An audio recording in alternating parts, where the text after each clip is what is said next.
আসসালামু আলাইকুম ওয়া রাহমাতুল্লাহি ওয়া বারাকাতুহু। নাহমাদুহু ওয়া নুসাল্লি আলা রাসূলিহিল কারীম, আম্মা বা'দ, ফাআউযু বিল্লাহি মিনাশ শাইতানির রাজীম। বিসমিল্লাহির রাহমানির রাহিম। ইন্না ইদ্দাতাশ শুহুরি ইনদাল্লাহি 12 শাহরান ফি কিতাবিল্লাহি ইয়াওমা খালাকাস সামাওয়াতি ওয়াল আরদা মিনহা আরবা'তুন হুরুম। প্রিয় দর্শক, সকলকে জানাই আন্তরিক মোবারকবাদ। প্রিয় দর্শক, আজ আমরা আলোচনা করব মুহররমের 10 তারিখের ফজিলত সম্পর্কে। আল্লাহ রাব্বুল আলামিন সূরা তাওবার 36 নম্বর আয়াতের মধ্যে বলেন, ইন্না ইদ্দাতাশ শুহুরি ইনদাল্লাহি 12 শাহরান ফি কিতাবিল্লাহি ইয়াওমা খালাকাস সামাওয়াতি ওয়াল আরদা মিনহা আরবা'তুন হুরুম। আসমান জমিনের সৃষ্টির দিন থেকে আল্লাহ রাব্বুল আলামিনের বিধানে আল্লাহর গণনায় মাস হলো 12টি। এই 12টি মাসের মধ্য থেকে 4টি মাস সম্মানিত মাস। এই সম্মানিত 4টি মাস কোন 4টি মাস, এটা আল্লাহ রসুল সাল্লাল্লাহু আলাইহি ওয়াসাল্লাম বিদায় হজের ভাষণে চিহ্নিত করেছেন।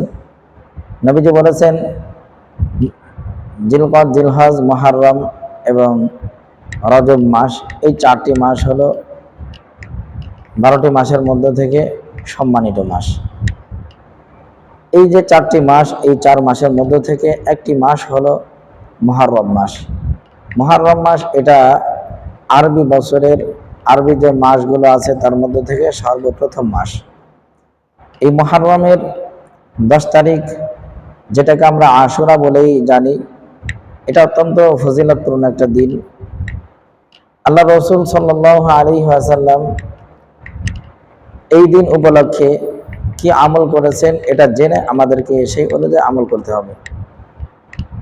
আল্লাহর হাবিব সাল্লাল্লাহু আলাইহি ওয়াসাল্লাম মক্কা থেকে হিজরত করে যখন মদিনাতে আসলেন, আসার পরে দেখলেন মদিনার কিছু ইহুদি তারা এই দিনে রোজা রাখে। নবী করিম সাল্লাল্লাহু আলাইহি ওয়াসাল্লাম জানতে চাইলেন তারা কেন এই দিনে রোজা রাখে, কি উপলক্ষে রোজা রাখে। জবাবে বলা হলো যে তাদের পূর্বসূরি মুসা আলাইহিস সালাতু ওয়াস সালাম, বনি ইসরাইল, তাদেরকে আল্লাহ রাব্বুল আলামিন এই দিনে ফিরাউনের জুলুম নির্যাতন থেকে মুক্তি দান করেছেন। কোনো নৌযান ছাড়াই মুসা আলাইহিস সালাম এবং তার সাথী সঙ্গীদেরকে আল্লাহ তাআলা সমুদ্র পার করে দিয়েছেন অলৌকিকভাবে রাস্তা তৈরি করে। এটা তাদের জন্য একটা বড় নিয়ামত ছিল। তাই মুসা আলাইহিস সালাম এই দিনে রোজা রাখতেন।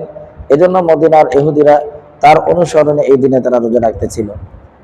এটা জানার পর নবীজি সাল্লাল্লাহু আলাইহি ওয়াসাল্লাম বললেন, নাহনু আহাক্কু বিমূসা মিনকুম, যে তোমাদের থেকে আমি মুসা আলাইহিস সালাতু ওয়াস সালামের অনুসরণে বেশি হকদার।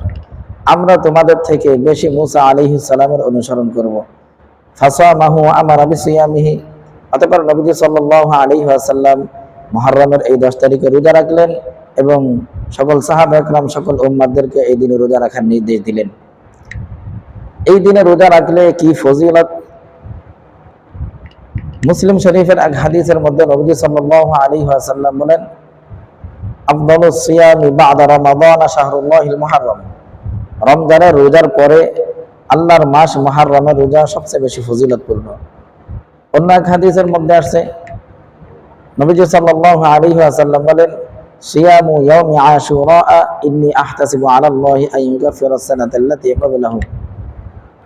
আমি আল্লাহ রাব্বুল আলামিনের কাছে আশা রাখি আশুরার রোজা রাখলে 1 বছরের পূর্বের গুনাহ আল্লাহ তাআলা মাফ করে দিবেন। সুবহানাল্লাহ।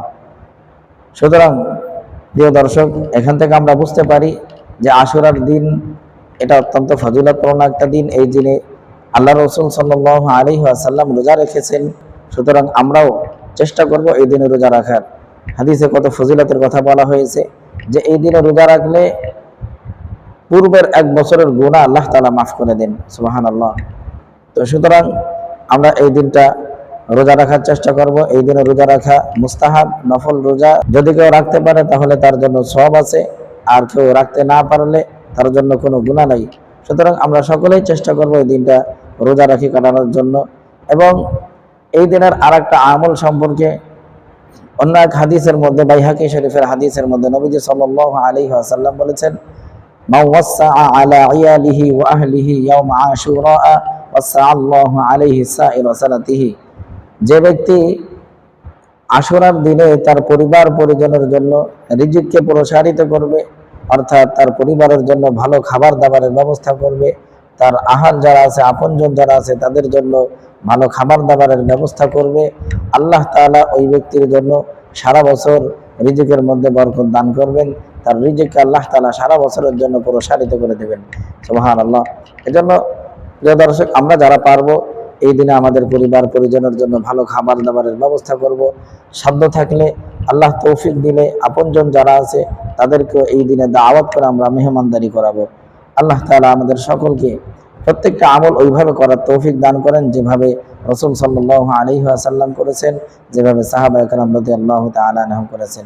আমিন। ওয়া আখিরু দাওয়ানা আলহামদুলিল্লাহি রাব্বিল আলামিন।